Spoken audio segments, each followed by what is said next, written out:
میں آپ کے ذریعے ان کو پیغام دینا چاہتا ہوں، اور خدا کے دشمنوں، رسول کے دشمنوں، اہل بیت کے دشمنوں، صحابہ کے دشمنوں، پاکستان کے دشمنوں، تم اپنی غلیظ سازش میں کبھی بھی کامیاب نہیں ہو سکتے۔ اس لیے شیعہ اور سنی کل بھی ایک تھے، شیعہ اور سنی آج بھی ایک ہے۔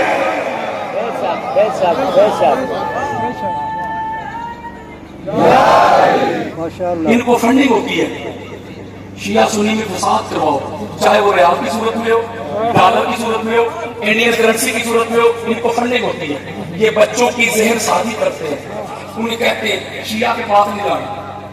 شیعہ کی تذیت نہیں جانا، شیعہ کے غم میں شامل نہیں ہونا، شیعہ کے جنازے نہیں پڑھنے، یہ ہو جائے گا وہ ہو جائے گا، اگر مگر ایک بات۔ حضرات میں ایک جملہ کہنے لگا ہوں، اگر کسی کو اتنی تکلیف ہے نا شیعہ بھائیوں سے، اگر ادھر رتی برابر بھی غیرت ہے نا، اگر اتنی نفرت ہے شیعہ سے، تو ایک کام ضرور کر، پاکستان چھوڑ دو۔ مفتی جی، یہ ملک پاکستان تیرے پیو نے نہیں بنایا۔ جب یہ ملک بنانا تھا،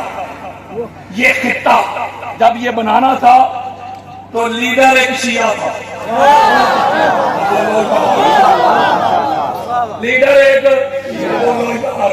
ایک شیعہ لیڈر کے اندر اس کی زیر قیادت، اس کی رفاقت میں، اس کی میت میں، اس کی قربت میں اہل سنت بھی آئے، اس کے نیچے دیوبند بھی آئے، اہل حدیث بھی آئے، بڑے بڑے پیر بھی آئے،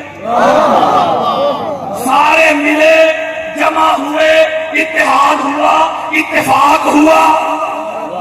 جب سارے مل کے جمع ہوئے، اتحاد ہوا، ایک شیعہ لیڈر کے اندر،